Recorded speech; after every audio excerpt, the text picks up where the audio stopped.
In the marble halls of the Grand Cathedral, a seemingly broken groom was about to make the most shocking decision of his life. What started as the wedding of the century took a devastating turn when he came face to face with the truth he'd been avoiding. Adrian Reid wasn't your typical billionaire heir. For 28 years, he had spent his life living up to everyone else's expectations. Known for his unwavering duty and self-sacrifice, he encountered his fiancée's conflicted heart moments. Before their vows, he had no idea he was walking into his own rebirth. Adrian chose freedom over obligation in a way that would lead to consequences no one could have predicted. What began as a public humiliation would become the greatest love story of his generation. The elite social circles would never be the same after the jilted groom became the man who chose love over everything else. Before we jump back in, tell us where you're tuning in from. If this story touches you, make sure you're subscribed, because tomorrow, I've saved something extra special for you. The morning light filtered through the silk curtains of the penthouse suite, and I knew exactly what day it was, even before opening my eyes, the day I was supposed to marry. Celeste, the day that in my past life had been the beginning of the end. Everything felt surreal, like watching a movie I'd already seen, but this time, I had the remote control. I sat up in bed, running my hands through my hair, and the memories came flooding back. Celeste's distant smiles during our engagement photos, the way she'd glance at her phone whenever Ethan texted, the hollow feeling in my chest when I'd catch her staring out windows with that faraway look. I'd ignored all the signs back then, convinced that love meant fighting for someone.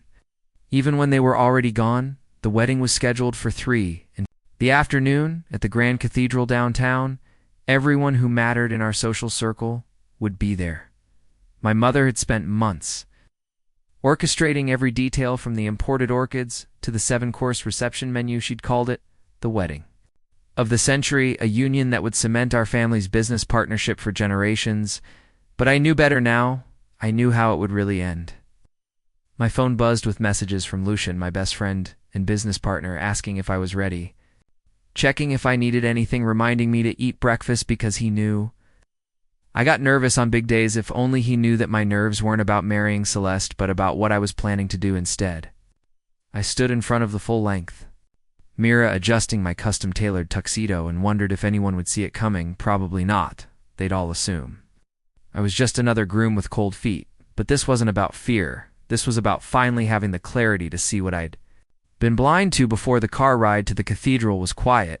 My mother, Lady Maureen, sat beside me, checking her reflection in her compact mirror every few minutes. She'd worked so hard to make this day perfect, and I was about to disappoint her in the most public way possible, but I couldn't go through with it. Not again. Not when I knew how the story ended.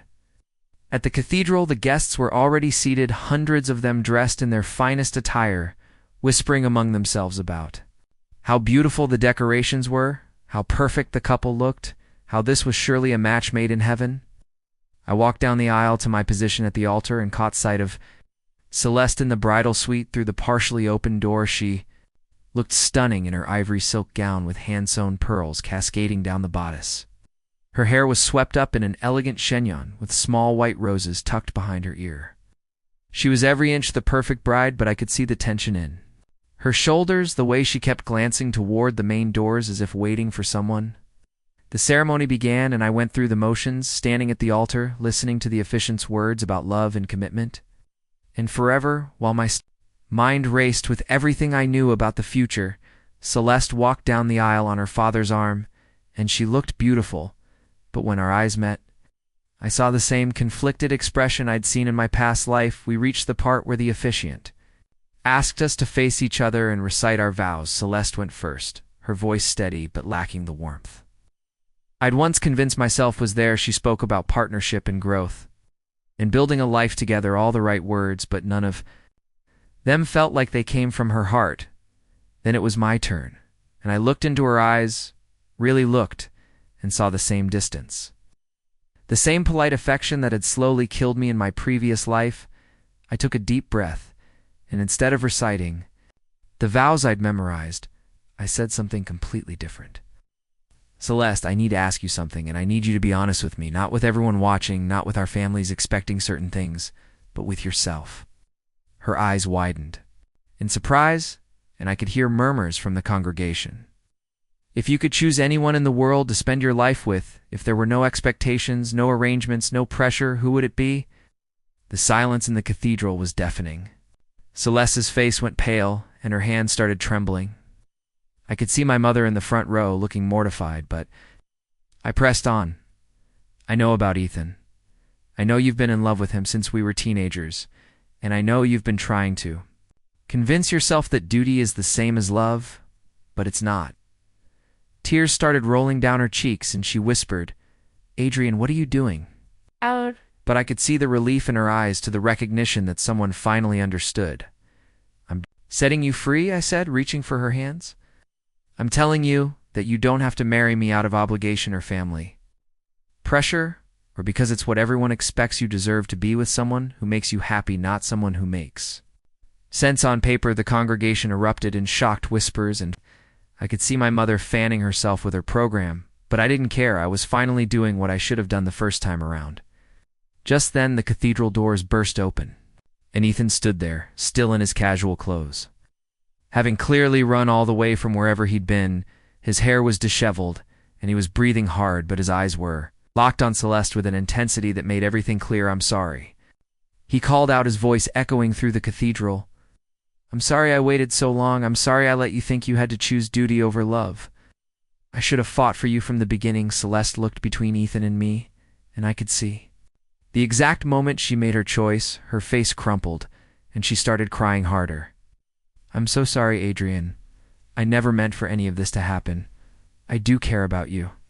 I do. But you love him." I finished for her, and she nodded, unable to speak. I smiled, and it was the first genuine smile I'd worn in months. "Then go to him, that's all. I've ever wanted for you to be happy." The aftermath of the cathedral incident was exactly what you'd expect from a high society wedding gone wrong within. Ours, the story was everywhere. Social media was buzzing with hashtags. It's like #WeddingGate and #GroomOfTheYear, depending. On which side people fell on the gossip columns had a field day, calling it everything from the most romantic gesture of the decade to a publicity stunt gone wrong. I'd escaped to my penthouse apartment and turned off my phone after the 50th call from reporters wanting a statement. Lucian had been fielding calls all evening and finally showed up at my door with takeout Thai food and a bottle of expensive whiskey, so he said, settling into my leather couch and opening the containers. "Want to tell me what the hell that was about? Because I've known you for 15 years and I've never seen you do anything." That spontaneous eye poured us both drinks and sat across from him, trying to figure out how to explain without sounding completely insane. "Have you ever felt like you were living someone else's life, like you were going through the motions, but none of it felt real? That's what therapy is for, Adrian. Not dramatic public gestures." But his tone was gentle, not judgmental. "Talk to me, what's really going on?" I took a long sip of whiskey and decided to give him a version of the truth. I realized I was marrying Celeste for all the wrong reasons, because it was expected, because our families wanted it, because I thought that's what love was supposed to look like. But it wasn't fair to her or to me. Lucian studied my face for a long moment. "And Ethan loves her the way she deserves to be loved." I could see it every time they were in the same room. The way he looked at her, the way she lit up when he was around. I was just too stubborn to admit it before Lucian raised an eyebrow. "You talk like this has been building for a while." I shrugged. "Maybe it has. Maybe I've been ignoring the signs because it was easier than facing the truth." My phone buzzed with a text from my mother demanding I come home immediately to discuss damage control, but I ignored it. I wasn't ready to face her disappointment or her inevitable lecture about family reputation and social standing. "So what now?" Lucian asked. "You've just blown up your engagement. Your mother's probably having a heart attack, and half the city thinks you've lost your mind. Now I figure out what I actually want instead of what everyone expects me to want," I said, and for the first time in years, maybe ever, that felt like the right answer. The next morning brought a surprise visitor. Celeste stood at my door wearing jeans and a simple sweater, her hair pulled back in a ponytail. She looked younger somehow, more like the girl I'd known in college before all the expectations and arrangements. "Can we talk?" she asked, and I nodded, letting her in. We sat in awkward silence for a moment before she started crying again. "I'm so sorry, Adrian. I never wanted." To hurt you, I tried so hard to love you the way you deserved, but love doesn't work that way. I finished, believe me. I know she looked up at me surprised. You're not angry. I was angry for a long time, but not at you, at the situation, at the expectations at myself for not seeing what was right in front of me. I handed her a tissue. Are you happy now with Ethan? She nodded, and for the first time since I'd known her, she looked genuinely radiant. I never thought I could feel this way about anyone. I never understood what people meant when they talked about being in love until Ethan. I smiled. I'm glad, Celeste. I really am. You both deserve that kind of happiness. After she left, I found myself thinking about the conversation I'd had with Mr. when 3 months ago at the charity auction, he'd approached me about a potential business partnership, something about expanding into international markets, but I'd been so focused on wedding planning that I'd brushed him off. Now I found his business card in my desk drawer and stared at it. Marcus, when chairman of Wen Corporation, one of the most successful investment firms in the country, and more importantly, father to Lara. When the quiet, brilliant woman who'd sat 2 tables away from me at every social function for the past 5 years. I'd always noticed Lara, but she seemed to prefer staying in the background, watching rather than participating. She was beautiful in an understated way, with intelligent dark eyes and an elegant way of moving. That suggested she was always thinking 3 steps ahead. Maybe it was time to make that call. The Wen Corporation headquarters took up 3 floors of the most expensive real estate in downtown, and walking into the marble lobby, I felt like I was entering a different world. Everything was sleek and modern, with abstract art on the walls and the kind of lighting that made everyone look like they belonged in a magazine. Mr. Wen's assistant led me to a conference room on the top floor with floor 2 ceiling windows overlooking the city. I'd barely had time to admire the view when the door opened and Marcus Wen walked in, followed by someone I wasn't expecting. Lara Wen looked different in her business attire. Her long hair was pulled back in a professional chignon, and she wore a tailored navy suit that emphasized her elegant posture, but it was her eyes that caught my attention, sharp and assessing like she was evaluating everything about me in the first few seconds. Adrian, Mr. Wen shook my hand firmly. I'm glad you finally decided to take me up on that conversation, and I hope you don't mind that I brought Lara. She's been handling most of our new partnership evaluations, of course, I said, turning to Lara. It's nice to see you again. She smiled politely, but there was something in her expression that made me think she was seeing me differently than she had at all those social functions. Reid, I've been following your work with Reid Enterprises. You've done impressive things with the company since taking over from your father. We spent the next 2 hours discussing business strategies and potential partnerships. Mr. Wen was interested in expanding into European markets and thought my company's established connections could be valuable.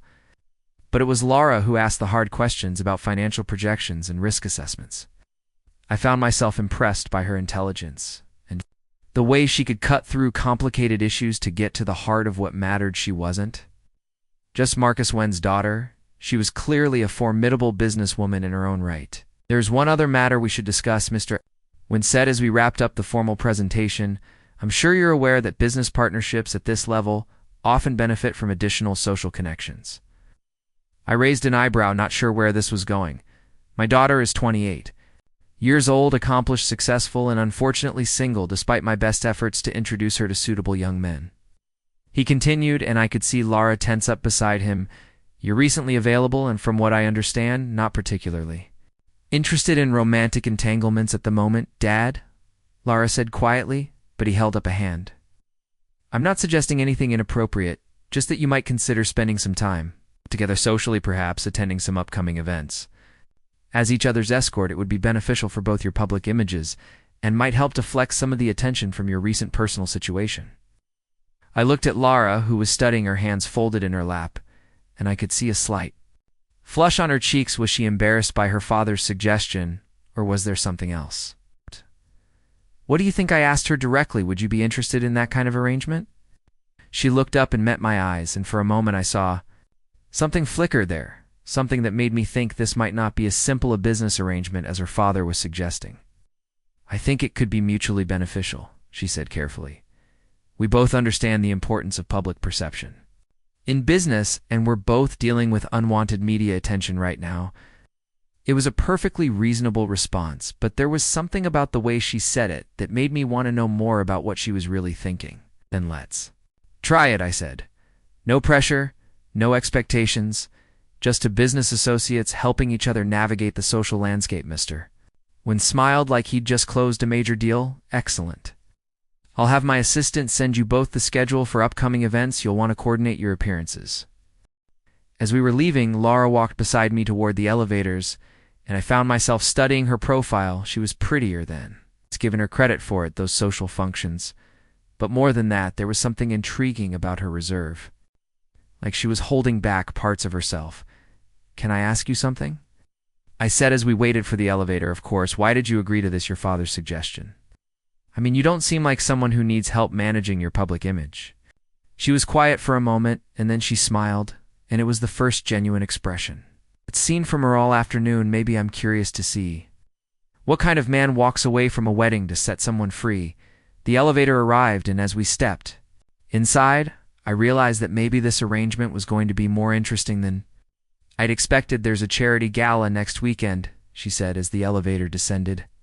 "The Children's Hospital fundraiser. Would that work for our first public appearance?" "Perfect," I said, and meant it. As I walked back to my car, I found myself thinking about Laura, Wynn, and wondering what other surprises she might have in store. Maybe this second chance at life wasn't just about letting go of the past. Maybe it was about being open to possibilities I'd never considered before the announcement came. Exactly 1 week after the charity gala where Lara and I had made our first public appearance together, and honestly I hadn't expected the media reaction to be quite so explosive. Apparently, the combination of my dramatic wedding exit and sudden pairing with the mysterious when Heiress was too juicy for the gossip machine to resist. Billionaire Playboy moves on with when fortune screamed, one headline, while another went with from jilted groom to strategic romance in 10 days. The photos from the gala were everywhere. Laura looking stunning in a midnight blue gown that brought out her eyes, me looking actually happy for the first time in months. As we danced, what the photographers couldn't capture was the conversation we'd had during that dance. When Laura had looked up at me with those intelligent dark eyes and said, "So how long do you think we should keep this up before people stop paying attention?" "Honestly," I'd replied, spinning her gracefully around the dance floor, "I'm not sure I want them to stop paying attention." She'd raised an eyebrow at that. "Careful, Mr. Reid. You're starting to sound like you're enjoying this arrangement." "Maybe I am," I'd admitted, and the surprise on her face had been worth the honesty. Now, sitting in the back of the town car, on our way to make the engagement official at Wynn Corporation, I found myself studying Laura's profile as she reviewed documents. On her tablet, she was wearing a cream-colored suit today, with her hair in a low chignon and diamond earrings that caught the light when she moved. "Second thoughts?" she asked without looking up from her screen. "About the engagement or about you?" That got her attention. She set the tablet aside and turned to face me fully. "Is there a difference?" "There's starting to be," I said honestly. "When your father first suggested this arrangement, I thought it was purely business." "But," she prompted, and there was something vulnerable in her voice that made me choose my words carefully. "But I'm realizing I don't know very much about you beyond your impressive business credentials, and I find myself wanting to change that." She was quiet for a moment, looking out the window at the city passing by. "What would you like to know?" "Everything," I said. "What you studied in college, what kind of art you like, whether you prefer coffee or tea, what makes you laugh, what keeps you awake at night." A small smile played at the corners of her mouth. "That's quite a list. We're going to be engaged. We should probably know more about each other than quarterly profit margins." "Art history and economics, double major," she said, turning back to me. "I prefer contemporary sculpture to paintings, coffee in the morning, tea in the evening. I laugh at clever wordplay and dry humor, and I stay awake thinking about all the ways people underestimate what I'm capable of." There was something in that last admission that made me lean forward. "Do I underestimate you?" "Most people do," she said.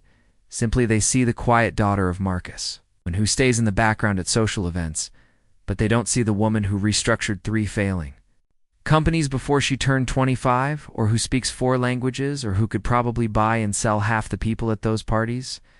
"Why do you let them underestimate you?" "Because it's useful," she said, with a slight smile. "People reveal More when they think you're not paying attention, and they make mistakes when they assume you're not a threat. The car pulled up to the Wen Corporation building, and as we walked through the lobby, I found myself seeing Lara differently the way. Employees respectfully nodded to her, the confidence in her stride, the subtle authority in her presence. She wasn't just Marcus Wen's daughter, she was a force in her own right. The press conference was brief and professional. We announced our engagement. With appropriate smiles and carefully worded statements about mutual respect and shared business interests, but when the reporters asked about the timeline, I found myself saying, "When you know," while looking directly at Lara after the cameras stopped rolling and the reporters filed out. Lara turned to me with an expression I couldn't quite read. "When you know too much." I asked no, she said quietly. Just unexpected Marcus when approached us with champagne and congratulations. But I could see him watching our interaction with shrewd, calculating eyes.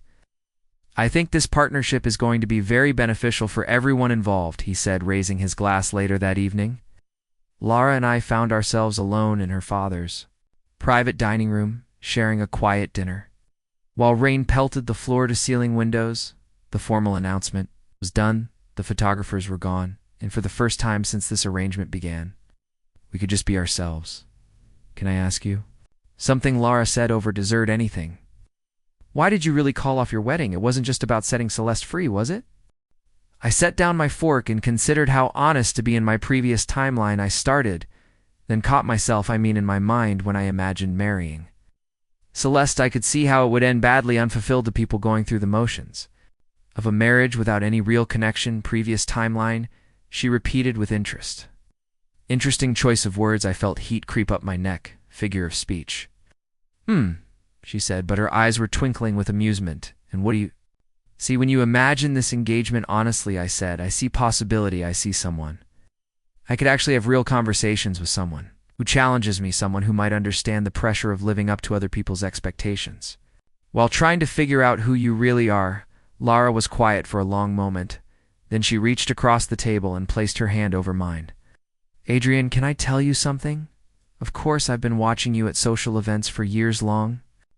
Before my father suggested this arrangement, and I always wondered what it would be like to actually talk to you, to get past the polite small talk and see what you were really thinking, and now that you know now, I think this might be the most interesting business arrangement I've ever entered into," she said. But there was warmth in her voice that suggested it was becoming much more than business. As I drove home that night, I couldn't stop thinking about the way Lara had looked when she admitted she'd been watching me for years. There had been something almost shy about it, completely different from her usual composed confidence, and I found myself wondering what other layers there were to discover. The charity gala at the Grand Ballroom was supposed to be my mother's triumphant return to hosting duties after the wedding debacle, but I could tell Lady Maureen was nervous from the way she kept adjusting the orchid arrangements and checking her reflection in every mirror. She passed. "You look beautiful, Mother," I said, kissing her cheek as guests began arriving. "Everything is perfect, is it though?" she whispered back. "People are still talking. Adrian? They're still wondering what really happened at the cathedral. And now this engagement to the Wynn girl, her name is Lara, and yes, people are talking, but they're saying I made the right choice." I straightened my black tie and scanned the room. "Where is she anyway?" "Making an entrance," my mother said with grudging admiration. "That girl knows how to command attention when she wants to." She was right. When Lara appeared at the top of the grand staircase, the entire ballroom seemed to pause. Conversation stopped, champagne glasses froze halfway to lips, and everyone turned to look. She was wearing a deep emerald gown that hugged her figure perfectly, with her hair swept up to show off diamond earrings that caught the chandelier light. But it wasn't just her appearance that commanded attention.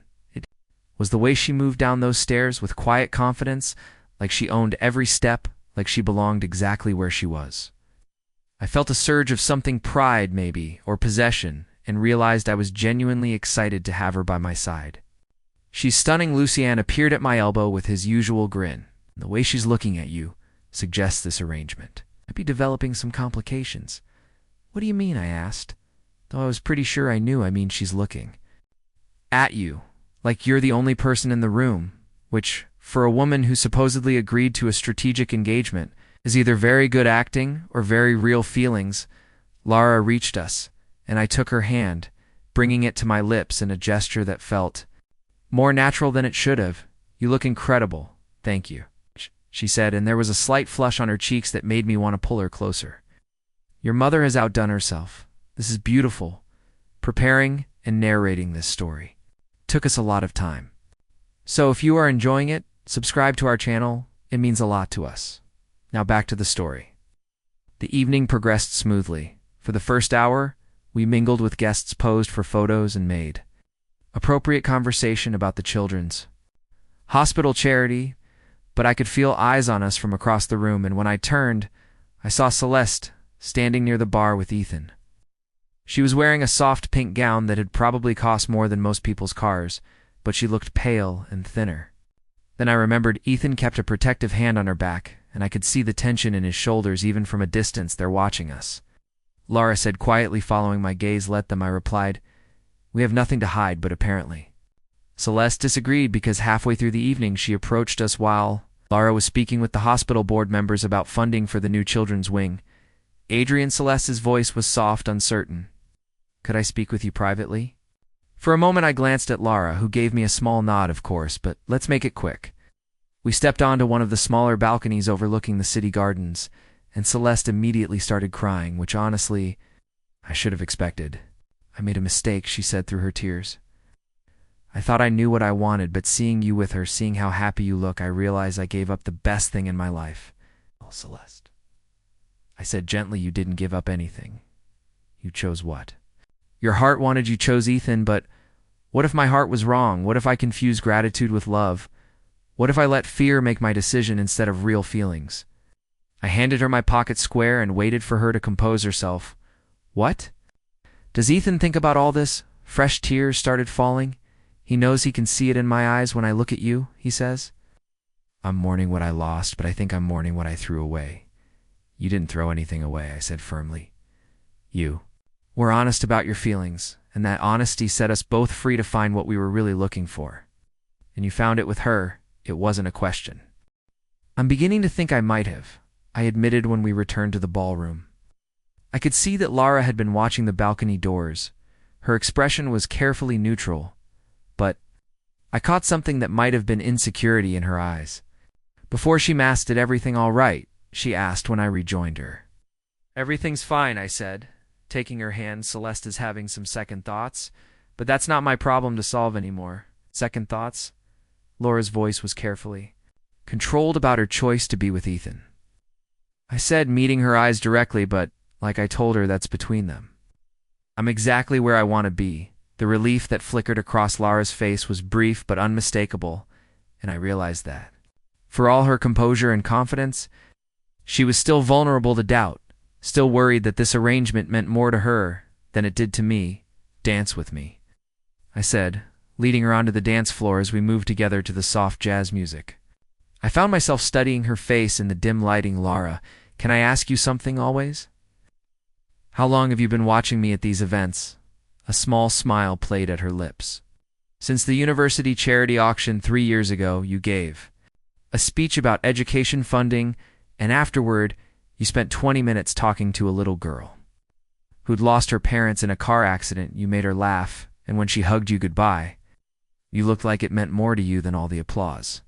You remember that I remember thinking that most people in our social circle would have posed for a photo and moved on, but you sat on the floor in your expensive suit and played games with her until her grandmother came to pick her up. I spun her gently, and when she came back into my arms, she was closer than before. And that's when you started watching me. That's when I started hoping you might notice me watching." The honesty in her voice made my chest tighten. I wish I had. I wish I'd paid more attention to you before all this. "Maybe you weren't ready to see me before," she said. "Maybe timing matters more than we think." As the song ended, I realized she was probably right.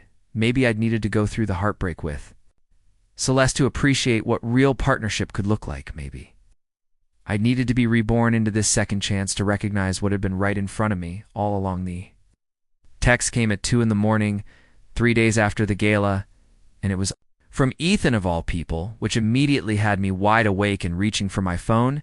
Need to talk? Can you meet me at Caf Luna tomorrow morning, 8 a.m.? I stared at the message, wondering what could be so urgent that Ethan would reach out to me. Directly, we'd barely spoken since the cathedral incident, and our few interactions at social events had been politely strained. At exactly 8 the next morning, I found him sitting in a corner booth at the small cafe we'd all frequented during college. He looked like he hadn't slept in days. His usually perfect hair was disheveled, and there were dark circles under his eyes. "Thanks for coming," he said as I sat down. "I wasn't sure you would—" "What's going on, Ethan? You look terrible." He laughed, but there was no humor in it. "I found something last night that I probably shouldn't have, and now I don't know what to do with the information."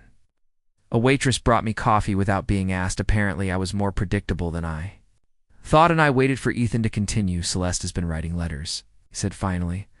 "Letters? She never sent letters to you." My stomach dropped. "Ethan, dozens of them. Adrian, going back months before your wedding, before she chose me.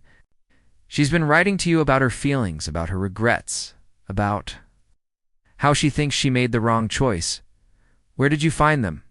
"Her laptop was open last night, and I saw my name in one of the documents. I thought maybe she was planning something for my birthday," but he ran his hands through his hair.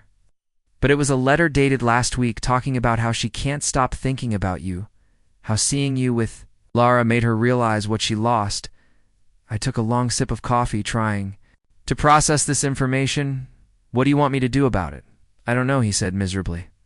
"Part of me wants to pretend I never saw them, but I can't unknow what I know now. Every time she says she loves me, I wonder if she's thinking about you. Every time she seems distant, I assume she's composing another letter in her head.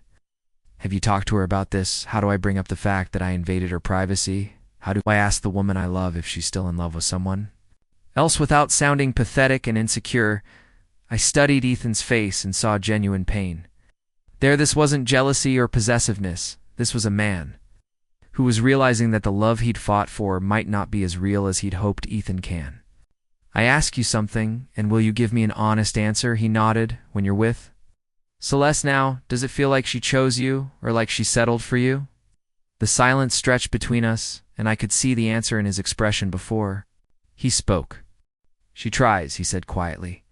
"She really tries to be present, to be engaged, to love me the way I love her, but there's always this distance, like part of her is somewhere else." "Then you have your answer." "What do you mean?" "I mean you deserve better than someone who has to try to love you. You deserve someone who can't imagine being anywhere else when they're with you." Ethan was quiet for a long moment, staring into his coffee cup like you have with Lara, the certainty in his voice surprised me. "What makes you say that?" "Because I've been watching you too at these events, and the way you look at her, the way she looks at you, it's not strategic. It's not convenient, it's real." He was right, and the realization hit me harder than I'd expected. Somewhere between the business arrangement and the public appearances, I'd fallen for Lara when actually genuinely completely fallen for her. "What are you going to do?" I asked. "I'm going to talk to her tonight. I'm going to tell her what I found, and ask her to be honest about what she really wants. And if she says she wants you, then I'll believe her, and we'll work through it. But if she says she wants you," he shrugged, "then at least we'll both know where we stand." That evening I was having dinner with Lara at her father's house when my phone started buzzing with calls from numbers. I didn't recognize. I ignored them until Lara noticed my distraction. "Everything all right?" she asked. "I'm not sure. Someone's been trying to reach me, but I don't recognize the numbers." "Answer it," she said. "It might be important." The next call I picked up and immediately regretted it. "Mr. Reid, this is Jennifer Walsh from Metropolitan News. We're running a story tomorrow about your former fiancé's private letters, and we wanted to get your comment." My blood ran cold. "I'm sorry, what letters?" "The letters Celeste Morrison wrote to you after your engagement to Ms. When letters expressing regret about her choice and romantic feelings. She still harbors. We have copies, and we'd like to know if you've been conducting an affair." I hung up immediately and turned to Lara, whose face had gone pale. "What was that about?" she asked. Before I could answer, my phone rang again this time. It was Ethan. "Adrian, I'm so sorry. Someone leaked the letters. I don't know how they got them, but they're everywhere. The story breaks tomorrow morning." I looked at Lara, who was watching me with growing concern, and realized that our carefully constructed new beginning was about to face its first real test. The Wynn family villa sat on 50 acres of coastline, about 2 hours north of the city, and as our car wound up the private drive, I understood why. Lara had suggested we retreat here to wait out. The media stormed the main house was a stunning blend of modern architecture and classical elegance with floor-tickling windows that showcased breathtaking ocean views. My mother designed this place, Lara said as we pulled up to the front entrance. She wanted somewhere that felt completely separate from the business world, where she could paint and think and just be herself. She had good taste, I said, studying the clean lines of the building and the way it seemed to emerge naturally from the landscape. Do you come here often? Whenever I need to remember who I am underneath all the expectations, she replied, and there was something vulnerable in her voice that made me look at her more closely. The scandal had broken that morning. Just as Ethan had predicted, the headlines were brutal secret love letters. Exposed billionaire love triangle, and is Adrian Reid's engagement a sham? The photos they'd somehow obtained showed Celeste looking devastated outside Ethan's apartment building at 3 in the morning. Lucian had called me at 6 a.m. with damage control suggestions, but I'd told him I needed time to think, which was how I'd ended up accepting Lara's invitation to escape to the villa. Are you having second thoughts? Lara asked as we walked through the front door into a soaring entryway with a spiral staircase and original artwork covering the walls. About what exactly about this arrangement, about being associated with someone whose past is apparently more complicated than advertised? I stopped walking and turned to face her fully. Lara, those letters don't change anything about how I feel about you or about what we're building together. How you feel about me, she repeated softly. And how exactly do you feel about me, Adrian? The question hung in the air between us, and I realized we'd been dancing around this conversation for weeks. The growing attraction, the genuine affection, the way our strategic arrangement had slowly transformed into something much more real. I feel like I've been sleepwalking through my life until I met you, I said honestly. I feel like every conversation shows me something new about who you are and makes me want to know more. I feel like when I'm with you, I'm the best version of myself. She was quiet for a long moment, studying my face. And the letters from Celeste don't make you wonder what you might be missing. The only thing I was missing was the chance to really know you, I said, stepping closer. Celeste represents everything I thought I was supposed to want, but you represent everything I actually do want, which is what exactly? Partnership, equality, someone who challenges me, someone who sees through the public image to who I really am, someone brilliant and beautiful and strong enough to build something real with. Lara's eyes were bright with unshed tears. Adrian, No, this started as a business arrangement, but somewhere along the way, it became the most real thing in my life. I reached for her hands, and if you're having doubts about that, if you think I'm just using you to get over Celeste, then I'm not. Having doubts about your feelings, she interrupted. I'm having doubts about whether I deserve them. What do you mean? She pulled away and walked to the windows overlooking the ocean. I haven't been completely honest with you about why I agreed to this arrangement so icily. My heart started racing. What haven't you told me? I've been in love with you for 3 years, she said without turning around. Not watching you casually, not admiring you from afar, but actually completely hopelessly. In love with you. The confession hit me like a physical blow, Lara. I know how pathetic that sounds, falling for someone who didn't even know. I existed building fantasies around a few polite conversations at social events, but I couldn't help it. She turned to face me, and her cheeks were wet with tears. When my father suggested this arrangement, I said yes immediately because I thought maybe if we spent time together, you might see me the way I'd always seen you. Why didn't you tell me this before? Because I was terrified you'd think I manipulated the situation, because I was afraid you'd feel sorry for me, because I wanted what was happening between us to be real, not just gratitude for solving your public relations problems. I crossed the room and pulled her into my arms. Lara, look at me.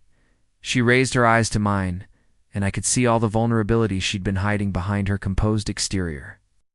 What's happening between us is real, I said. It's the most real thing I've ever experienced, and knowing that you felt this way, knowing that you've been hoping for this, it doesn't make me feel sorry for you. It makes me feel incredibly lucky that the most amazing woman I've ever met has been waiting for me to catch up, lucky that she was patient enough to let me figure out what I really wanted, lucky that when I was ready to see her, she was still there.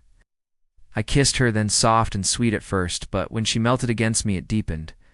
into something desperate and hungry, like we were both trying to communicate everything we'd been holding back. When we finally broke apart, we were both breathing hard, and Lara's composed facade had completely crumbled, leaving behind the passionate woman she'd been hiding. "Show me your art," I said suddenly. "What?" "You said your mother came here to paint. Show me what you create when you're being yourself." She led me through the house to a sun-filled studio overlooking the ocean, and I stopped short when I saw the canvases covering the walls. They were abstract but emotional swirls of color that seemed to capture feelings rather than objects. "These are incredible," I said, studying a particularly striking piece in blues and golds. "When did you paint this one?" "Last month, after the charity gala," she said quietly after we danced. I looked closer and could see it now, the movement, the rhythm, feeling of being swept away by something unexpected and beautiful. "Lara, this is how you saw that night. This is how you made me feel that night," she corrected. I turned to her and saw that she was watching me with nervous anticipation, like my opinion mattered more than any critic's review.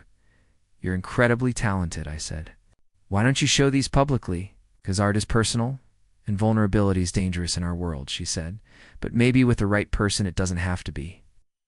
We spent the rest of the day talking, really talking in a way I'd never done with anyone. She showed me more paintings, told me about her dreams of opening a gallery someday, shared stories about growing up as Marcus Wen's daughter and always feeling like she had to prove herself. I told her about the pressure of taking over my father's company, about feeling lost for years, about how walking away from that wedding had been the first truly honest thing I'd done in ages. As the sun set over the ocean, we sat on the terrace sharing a bottle of wine, and I realized that for the first time since my rebirth, I felt completely at peace. "Adrian," Lara said softly as the first stars appeared, "I love you too." I said before she could finish, "I love your intelligence and your passion and the way you see the world. I love that you're strong enough to run a corporation and vulnerable enough to paint your feelings. I love that you waited for me, even when I was too blind to see what was right in front of me."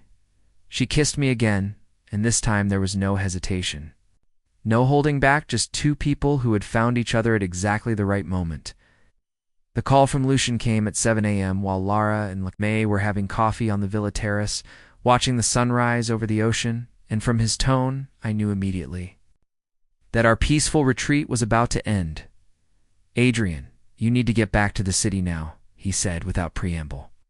"Marcus Group just announced a hostile takeover bid for Reid Enterprises." I nearly dropped my coffee cup. "What do you mean, hostile?" "Takeover, I mean they've been quietly buying up shares for weeks, and now they have enough to make a serious run at controlling interest. They're calling an emergency board meeting for tomorrow morning." Lara was watching my face with growing concern, and I could see her already shifting into business mode. "Who's behind it?" I asked, though. I had a sinking feeling I already knew Marcus Reid. "Lucian confirmed, your charming cousin who's been waiting for an opportunity like this ever since your father passed over him for CEO. Apparently the wedding scandal and now the letter situation has convinced some shareholders that you're not stable enough to lead the company, and they think Marcus is a better option. They think Marcus won't generate embarrassing headlines every few weeks," Lucian said dryly. "Plus he's been spreading rumors that your engagement too. Lara's just a desperate attempt to merge with Wynn Corporation to save the company." I looked at Lara, who had been listening to my side of the conversation with increasing alarm. "How bad is it?" "Bad but not hopeless. We still have the family trust shares and most of the long-term board members are loyal, but we need to move fast, and we need to show the shareholders that you're focused on business, not personal drama." After I hung up, Lara immediately started making calls to her father and his legal team, while I paced the terrace trying to figure out how Marcus had managed to orchestrate this so quietly. "My father wants to help," Lara said after ending her third call, "but he needs to be careful about how he intervenes.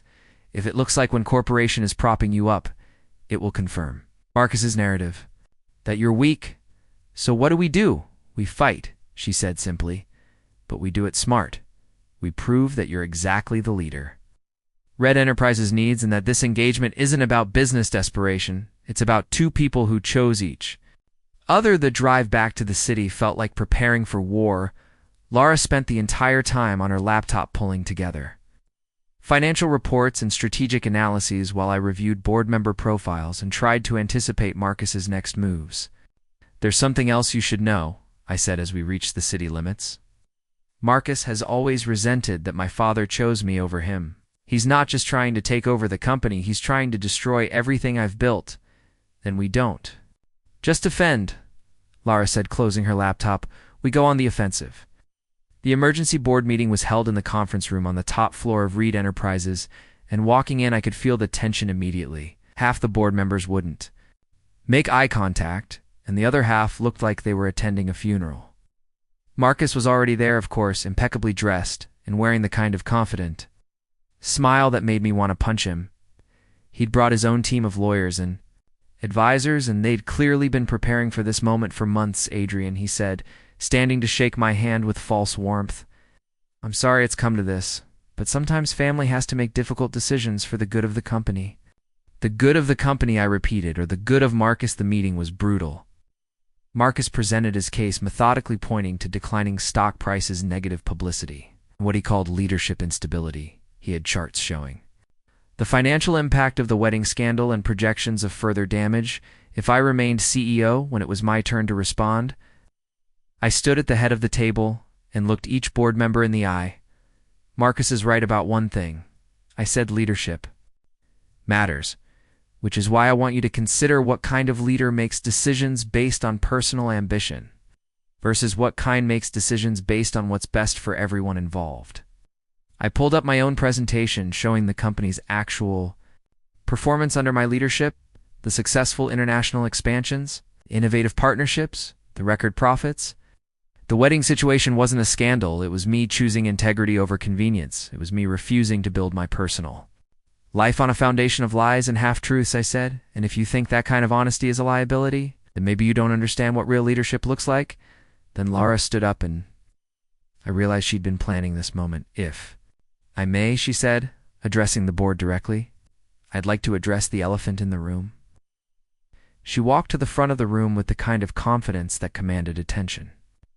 "Mr. Marcus Reid has suggested that my engagement to Adrian is a business arrangement designed to mask corporate weakness," she said. "But I'd like you to consider what it actually represents." She pulled up a new presentation, one I hadn't seen before. "Adrian Reid has built Reid Enterprises into a company that other corporations want to partner with, not because it's failing, but because it's succeeding," she said. "When corporation doesn't prop up weak companies, we align ourselves with visionary leaders." The next slide showed a comprehensive analysis of potential synergies between Reid Enterprises and WEN corporation, projections that made everyone in the room sit up straighter. "This isn't about Adrian needing my family's resources," Lara continued. "This is about what we can build together too. Strong companies, two strong leaders creating something larger than either could achieve alone." She looked directly at Marcus. "The question isn't whether Adrian Reid is stable enough to lead this company. The question is whether you're visionary enough to recognize the opportunity he's creating." The vote wasn't even close. When it was over, Marcus had been thoroughly defeated, and several board members who'd seemed skeptical at the beginning were already asking about the WEN corporation partnership.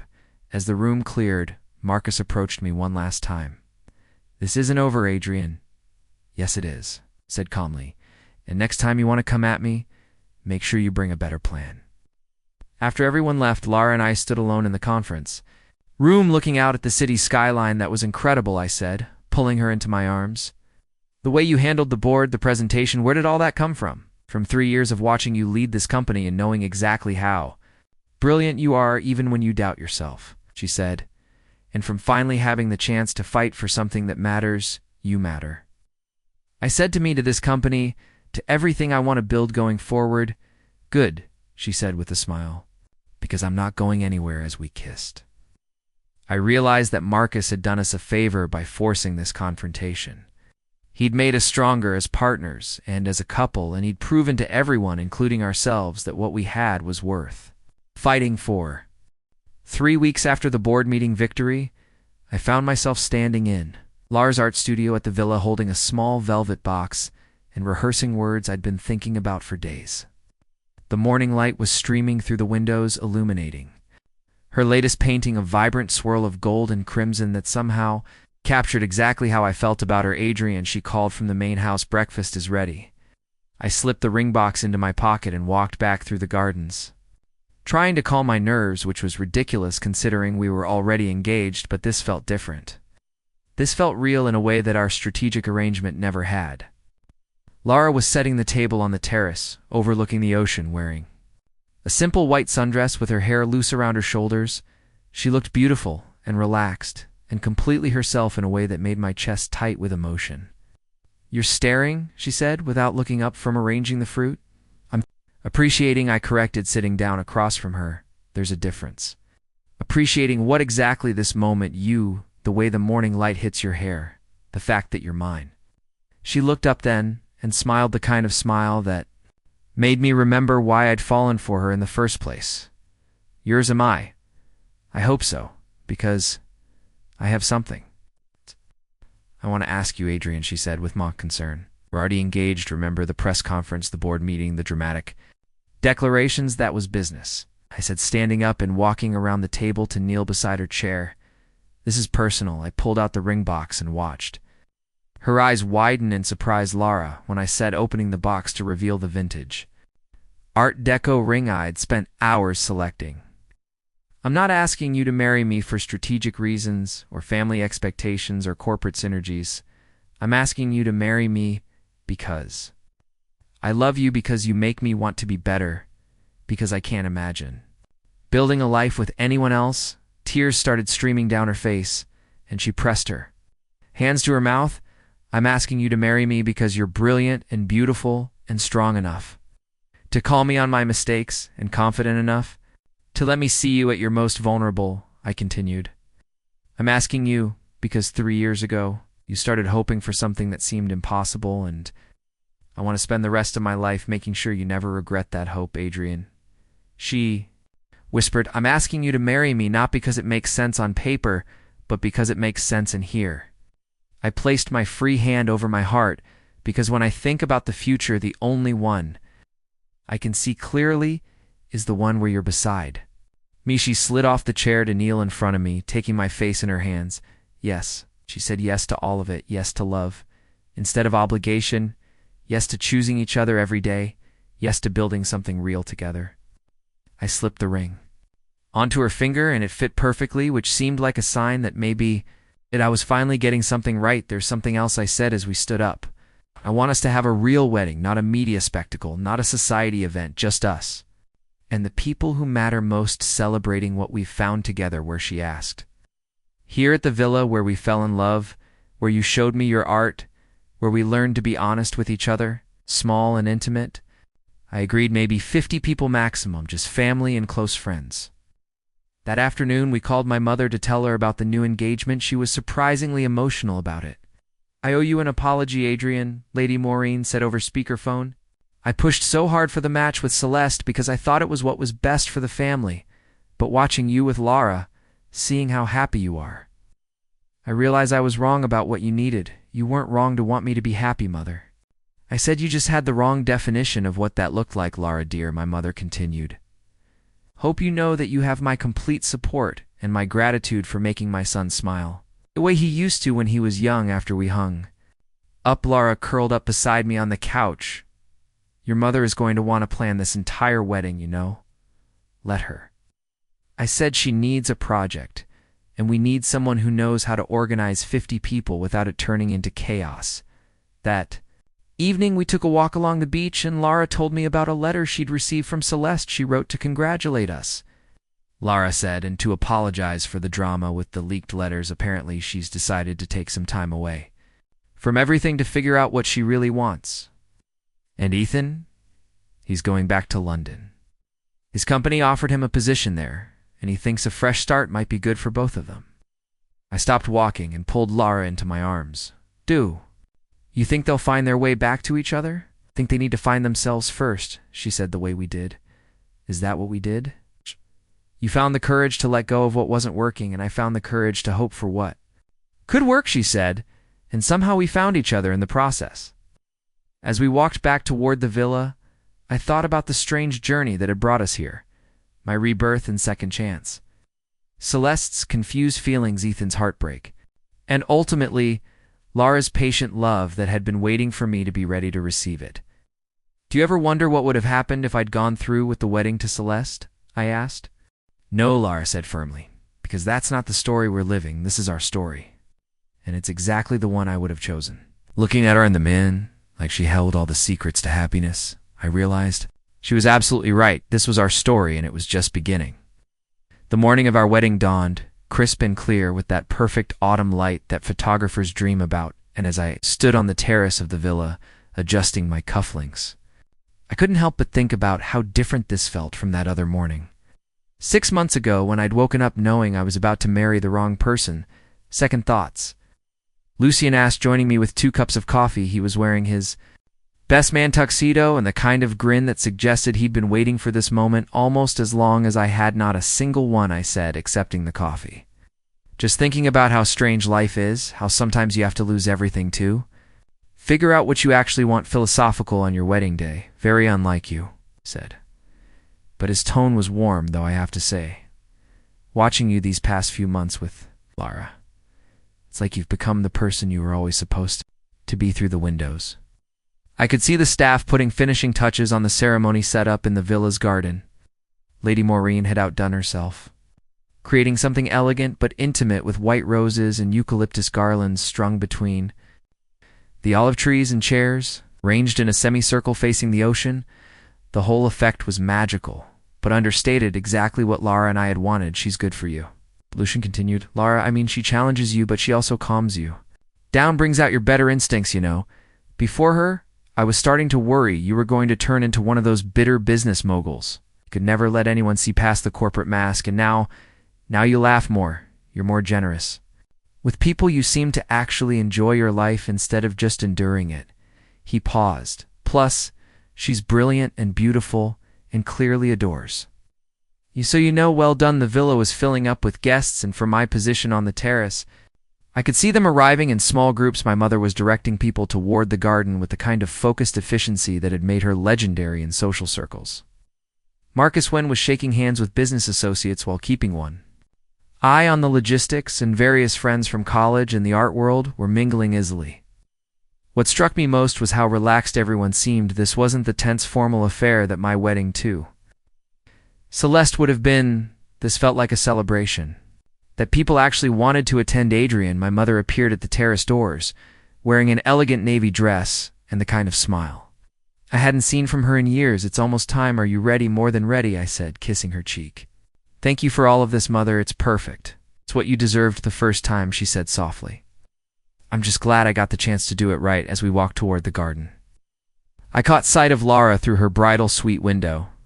She was surrounded by her small wedding party, her college roommate, who'd flown in from Paris, and her younger cousin, who worked as a curator at the Modern Art Museum. They were all laughing about something, and Lara looked radiant in a way that had nothing to do with makeup or dress and everything to do with pure happiness. The ceremony music began, a string quartet playing something classical but uplifting, and I took my position under the arbor that had been decorated with the same white roses and eucalyptus as the rest of the garden. The officiant was a family friend who'd known both our families for decades, and he smiled at me with genuine warmth. Breathe, he murmured quietly. She's worth the wait. Something softer, more intimate, and Lara appeared at the end of the garden path, and every thought I'd ever had about weddings or marriage or what love was supposed to look like just evaporated. She was wearing a dress that somehow managed to be both timeless and modern. Ivory silk, with delicate beading that caught the light when she moved her hair, was swept to one side with small, white flowers tucked behind her ear, and she was carrying a simple bouquet of white peonies and eucalyptus. But it wasn't the dress or the flowers or even her beauty that made my breath catch. It was the way she was looking at me, like I was the only person in the world. Like this moment was exactly what she'd been hoping for her entire life. She walked slowly down the path, escorted, because she'd insisted she didn't need anyone to give her away. She was choosing this freely and completely. Oh. And when she reached me, she was smiling so brightly that several people in the audience started crying. Before we'd even said a word, "You look incredible," I whispered as she took her place beside me. "So do you," she whispered back, ready to make this official. The ceremony itself was brief but meaningful. We'd written our own vows, and when it came time for me to speak, I looked into Lara's eyes and tried to put into words everything I'd learned about love over the past few months. Lara, 6 months ago, I thought I knew what marriage was supposed to be, a partnership based on compatibility and shared goals and mutual respect, and while those things matter, I realize now that I was missing the most important element, I said. I was missing the joy, the sense that you found the person who makes everything better just by being themselves. I could see tears starting in her eyes, but she was still smiling. You taught me that love isn't about finding someone who fits into your existing life. It's about finding someone who makes you want to build an entirely new life together. Someone who sees possibilities you never imagined and has the courage to pursue them with you. I reached for her hands and felt the solid weight of her engagement. Ring against my palm, I promise to be your partner in all things, to support your dreams. Even when they scare me, to challenge you when you need it, and to always remember that the best part of any day is the part I get to share with you. When it was Lara's turn, she took a deep breath, and I could see her shifting into that quiet confidence that had first attracted me to her. Adrian, 3 years ago, I thought love was about waiting patiently for the right person to notice you, about hoping that if you were good enough, smart enough, accomplished enough, someone might choose you, she said. But you taught me that real love is about choosing each other actively and consciously every single day. Her voice was steady but full of emotion. You could have chosen safety or familiarity or what other people expected, but instead, you chose courage and honesty and the unknown possibility of what we could build together. And every day since then, you've continued to choose me. Not because you have to, but because you want to. She smiled, and I felt my chest tighten with emotion. I promise to be your equal partner, to bring my whole self to this marriage, including the parts that are complicated or inconvenient. I promise to support your dreams and share my own, to trust you with my vulnerabilities, and to never let fear make decisions for us. The ring exchange was simple. We'd chosen matching platinum bands with small engravings. Inside, mine said chosen, and hers said cherished, words that captured exactly what we meant to each other. When the officiant pronounced us husband and wife and told me I could kiss my bride, I cupped Lara's face in my hands and kissed her with all the gratitude and love and excitement for our future that I could pour into that moment. The applause from our guests seemed to go on forever, and when we finally broke apart, Lara was laughing and crying at the same time. Mrs. Reid, I said, testing out the sound of it. I like the sound of that, she said, though I'm keeping one professionally. Whatever makes you happy, I said, spinning her around. Though, you'll always be my Lara, no matter what name you use. The reception was held on the villa's main terrace with the same elegant simplicity as the ceremony. Round tables with white linens, and low arrangements of white flowers and eucalyptus string lights overhead, and a small dance floor with the ocean as a backdrop. During dinner, Marcus Wynn stood to give a toast, and I was surprised by how emotional he became. I've spent my daughter's entire life trying to protect her from people who might want to use her or hurt her, he said, and I'll admit, I was skeptical when this arrangement first began, but watching Adrian with Lara over these past months, I realize I don't need to protect her anymore because she's found someone who will do that job better than I ever could. He raised his glass to Adrian, who proved that the best way to win my daughter's heart was to see her for exactly who she is, and to Lara, who had the patience to wait for someone worthy of her lovelady. Maureen's toast was shorter, but equally heartfelt. I spent years trying to arrange the perfect marriage for my son, and it turns out the only thing I needed to do was step back and let him find his own way to the perfect woman. But it was Lucian's speech that nearly undid me. I've known Adrian since college, and I've watched him try to be the person everyone expected him to be, the dutiful son, the responsible CEO, the perfect groom, he said. But I've never seen him as happy as he's been these past few months. And that's entirely due to the woman sitting beside him, who somehow convinced him that being himself was enough. He looked directly at me. Adrian, you've always been my best friend, but now you're also the luckiest man I know. As the evening progressed and the dancing began, I found myself overwhelmed by how perfect everything felt. Not perfect in the sense of flawless execution, but perfect in the sense of being exactly right for us. Lara and I had our first dance to the same song we danced to at the charity gala. The night everything changed between us, and as we moved together. I marveled at how natural this felt, how right any regrets I asked as I spun her. Gently only, that we didn't figure this out sooner. She said, "Think of all the time we wasted, we weren't ready sooner," I said. "I needed to learn how to choose instead of just accepting what was offered, and you needed to learn that you didn't have to wait for permission to want what you want." Very wise. For a newly married man, I have a very smart wife. Later in the evening, after most of the guests had moved to the lounge for coffee and dessert, I found myself standing alone on the beach, looking up at the stars and thinking about the strange journey that had brought me here. The sound of footsteps in the sand made me turn, and I was surprised to see Ethan walking toward me. He was wearing a dark suit and looked better then. He had in months more relaxed somehow. "Ethan," I said, "I didn't know you were coming." "Last-minute decision," he said, joining me at the water's edge. "I wanted to see you both happy to put the whole mess behind us properly. How are you doing, really?" "Better," he said. "London has been good for me. New job, new perspective, new possibilities. And Celeste and I, we talked before I left, really talked for the first time in months, and we both realized we'd been holding on to something that was never quite right, trying to force feelings that were more about guilt and familiarity than actual love." He shrugged.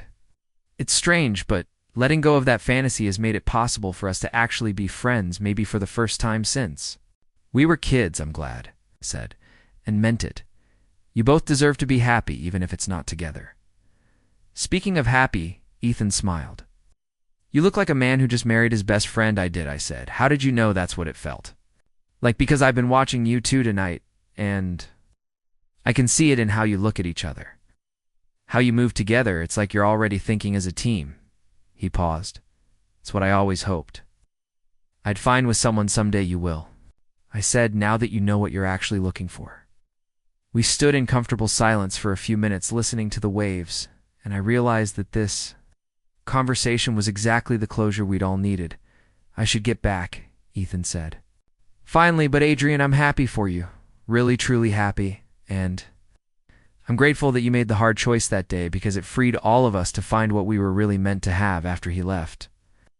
I stayed on the beach a little longer thinking about choices and second chances and the strange way that sometimes the worst thing that can happen to you turns out to be exactly what you needed.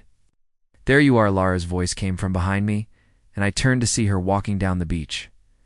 Toward me, she'd changed out of her wedding dress into a simple white sundress and bare feet, and she looked like a vision in the moonlight. "Just thinking," I said, pulling her into my arms, about how sometimes you have to lose your way completely to find where you're supposed to be." She leaned against my chest. I could feel her smiling, very philosophical for our wedding night. "Sorry, should I be thinking about something else?" "Well, there is this small matter of carrying your bride over the threshold," she said, "unless you're planning to spend our entire honeymoon on this beach." I swept her up in my arms, and she laughed, the sound carrying over the water. "As beautiful as this beach is, I have much better plans for our honeymoon, such as showing my wife exactly how much I love her," I said, starting to walk back toward the villa and then doing it again every day for the rest of our lives. That night, as we lay in bed in the villa's master suite, listening to the ocean and talking about our future plans, I found myself thinking about the dream I'd had the night before my rebirth in it. I'd been standing in the same cathedral where I'd almost married Celeste, but instead of feeling trapped, I'd felt peaceful. "Laura," I said quietly, "do you believe in second chances?" "I believe in learning from mistakes and making better choices," she said. "Why?" "Just wondering if you think people can really change, or if we're all just destined to repeat the same patterns." She turned to face me in the darkness. "I think we're all capable of growth, if we're willing to be honest about what we really want instead of what we think we should want," she said. "Why do you ask?" "Because sometimes I feel like I've been given a second chance to get things right, and I don't want to waste it." "Adrian," she said softly, "you didn't waste anything. You made the choice to be honest about your feelings. You chose to let Celeste go. You chose to be open to something new. You chose me every step of the way. That's not wasting a second chance. That's using it exactly the way it was meant to be used." I kissed her forehead and pulled her closer. "I love you, Mrs. Reid. I love you too, Mr. Reid," she said. "Now, stop overthinking and Go to sleep, we have a honeymoon to start in the morning, but I stayed awake a little longer, listening to her breathing and thinking about how perfect this felt. How right, not perfect in the fairy tale sense, but perfect in the real human sense. Of two people who'd found each other at exactly the right moment and chosen to build something beautiful together, just before I fell asleep. I had another dream, but this one was different. I was standing in the same cathedral again, but this time, I wasn't alone. Lara was beside me, and we were looking at a stained glass window that showed two figures reaching for each other across a vast space. "Do you see it?" she asked in the dream. "See how everything that happened before led us? Hear how all the mistakes and heartbreak and wrong turns were just part of the path to finding each other." I looked at the window again, and suddenly I could see it, the pattern, the purpose. The way that every choice had led to this moment. "Thank you," I said, though I wasn't sure who I was thanking for what. For waiting for me to be ready, for loving me before I deserved it, for seeing who I could become instead of just who I was. She smiled and took my hand. That's what love is, Adrian. Seeing the best in someone and helping them become it. When I woke up the next morning, Lara was already awake, sitting by the window with a cup of coffee and a sketch pad, working on something new. "Good morning, husband," she said without looking up from her drawing. "Good morning, wife," I said, stretching. "What are you working on?" "A wedding gift for us," she said, showing me the sketch. It was a painting concept. Two figures dancing under stars with swirls of gold and silver light around them. "I want to capture how last night felt. It felt like magic," I said. "It felt like coming home," she corrected. "It felt like finding the place where we belonged all along." I got up and walked to the window, looking out at the ocean where our guests had celebrated with us just hours before, and I realized she was absolutely right. This wasn't the end of a difficult journey. This was the beginning of everything we'd been working toward. "Ready for the rest of our lives?" I asked. "With you?" She said. "I'm ready for anything." And as I kissed my wife good morning, with the sun streaming through the windows and the ocean stretching endlessly before us, I realized that sometimes the best endings are really just the most beautiful beginnings. And that choosing love over obligation, choosing honesty over convenience, choosing each other over everyone else's expectations had been the best decision I'd ever made. The man who'd woken up 6 months ago, determined to marry the wrong woman, for all the right reasons, was gone, and in his place was someone would learn that the right choice is usually the harder one, that real love requires courage, and that second chances are only valuable if you're brave enough to take them. Looking at Lara sketching in the morning light, I knew I'd finally gotten it right, and I was ready to spend the rest of my life proving that some stories really do have happy endings if you're willing to write them yourself. Up next, you've got two more standout stories right on your screen. If this one hit the mark, you won't want to pass these up. Just click and check them out. Don't forget to subscribe and turn on the notification bell so you don't miss any upload from us.